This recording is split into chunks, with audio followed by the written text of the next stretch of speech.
মাওলানা আনিসুর রহমান আশরাফী সাহেব হাফিজাহুল্লাহ, যার অনেক আলোচনা অনলাইনে আমার শোনার সুযোগ হয়, সৌভাগ্য হয়, মাশাআল্লাহ হযরত আছেন এবং আলোচনা পেশ করবেন। আমরা ইনশাআল্লাহ এখন সম্মাননা দিচ্ছি। আনিসুর রহমান আশরাফী সাহেব, এই হুজুরের বয়ান আমি মাঝে মাঝে শুনি। আনিসুর রহমান সাহেবের কথা কয় সব গিয়ে একদম কলিজায় লাগে, সব কথা কলিজায় লাগে। একটা বয়ান করছে, কতবার যে এই বয়ানটা আমি শুনছি জানেন না। ওই যে একটা বয়ান আছে দেখবেন যে তুমি আজকে কার জন্য কি করলা, বড় বড় বিল্ডিং করলা, পাইলিং করলা, তুমি মরে যাইবা, সব শেষ। এটা জানেন না, এত হিট করছে এই বয়ান, দিলে হিট করে। কি কইল উনি বলতেছে যে আমার বাবা নাই, দাদা নাই, দাদি নাই, কেউ নাই, কিচ্ছু নাই, মিয়া আমিও থাকবো না।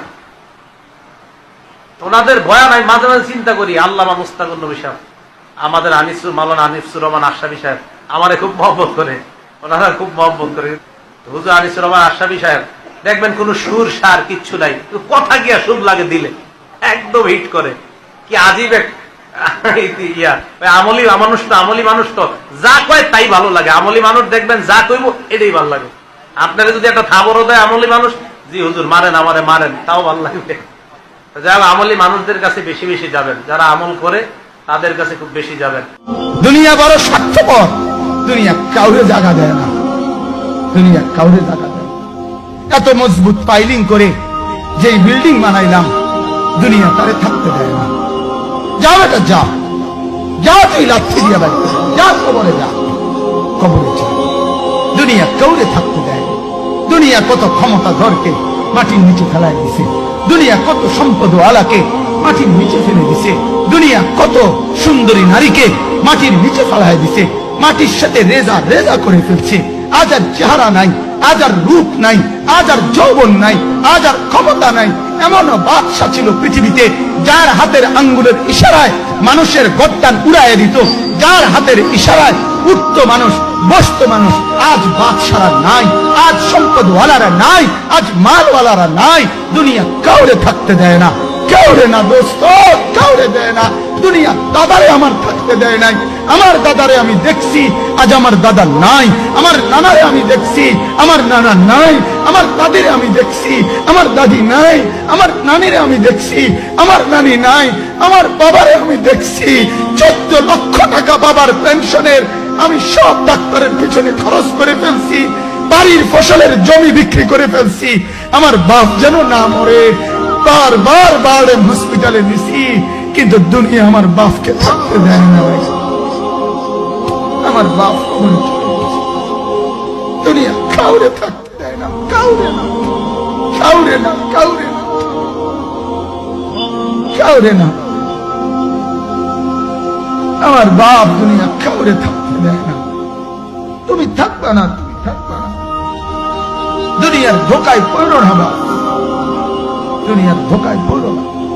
মাকে বুঝা, আজ মারা বেসামাল হয়ে গেছে, আজ বোনেরা বেসামাল হয়ে গেছে, বেপর্দার উৎসব তুলে দিছে। এটা যেন আল্লাহর সাথে যুদ্ধ করছে। আল্লাহ করো না, না তুমি আরো কিছু দাও, আমরা বেপর্দিকে ছাড়বো না। যুবক ছেলেগুলো যেন বলতেছে, আল্লাহ তুমি করোনা দেওয়ার চাই দাও। অশ্লীল ছবি দেখা, ফেসবুকে নর্তকী দেখা আমরা ছাড়বো না। দেখি তুমি কি করতে পারো, তুমি যা করার করো। দোকানদার ব্যবসায়ীরা হারামের লেনদেন করা বন্ধ করছে না, সুদখোর সুদ ছাড়ছে না, ঘুষখোর ঘুষ ছাড়ছে না, নাফরমান আর জিনাকার ব্যভিচারী এরা কেউ কিছু ছাড়ছে না। বেহায়ার বেপর্দা নারী তার অশ্লীলতার বেহায়াপনা ছাড়ছে না। মুসলমান তার ঘরে টেলিভিশনের নর্তকীর আওয়াজ তো বন্ধ করছে না। হায় করোনা কিভাবে যাবে, আযাব কিভাবে যাবে বলেন, বলেন, বলেন আপনারা। আমার বাপ ফেরাউনের উপরে তো আযাব এতদিন ছিল না, নমরুদের উপরে আযাব এতদিন ছিল না, সাদ্দাদের উপরে আযাব এতদিন ছিল না, কারুনের উপরে আযাব এতদিন ছিল না, লূত আলাইহিস সালামের কওমের উপরে আযাব এতদিন ছিল না, হুদ আলাইহিস সালামের কওমের উপরে আযাব এতদিন ছিল না, নূহ আলাইহিস সালামের কওমের উপরে এতদিন আযাব ছিল না। আজ আমরা মালিককে এই পরিমাণ নারাজ করছি, মালিক এত বেশি নারাজ। আজ 1 বছর হয়ে গেছে, 1 বছরের চাইতে বেশি হয়ে গেছে, কই করোনার মহামারীর আযাব তো যাচ্ছে না, গেছে না? মানে আমাদের লক্ষ লক্ষ বাচ্চার পড়ালেখা বন্ধ, এরা নষ্ট হওয়ার চূড়ান্ত পর্যায়ে পৌঁছে গেছে। মোবাইল এদেরকে শেষ করে দিছে। লক্ষ লক্ষ ছেলে।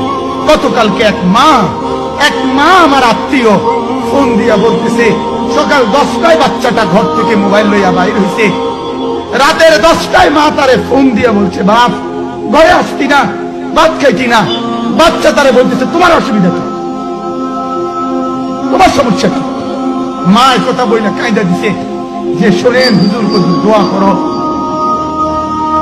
এক বাচ্চা, এক ছেলে, সে যদি তার মাকেই কথা বলতে পারে, তার মানে গুনাহ তারে এত মজা দিয়া দিছে, ফেসবুক তারে এত মজা দিয়া দিছে, ইউটিউব তারে এত মজা দিয়া দিছে, নর্তকী তারে এত মজা দিয়া দিছে, গুনার দৃশ্য তারে এত মজা দিয়া দিছে, সে মাকে ধমক দিচ্ছে। রাত 10টা বাজলে কি হইছে, রাতের 3টা পর্যন্ত দেখলে তোমার সমস্যা কি? আমার আখিরাত আমি নষ্ট করলে তোমার অসুবিধা কি? আমার জাহান্নাম আমি ঠিক করে নিলে তোমার সমস্যা কি?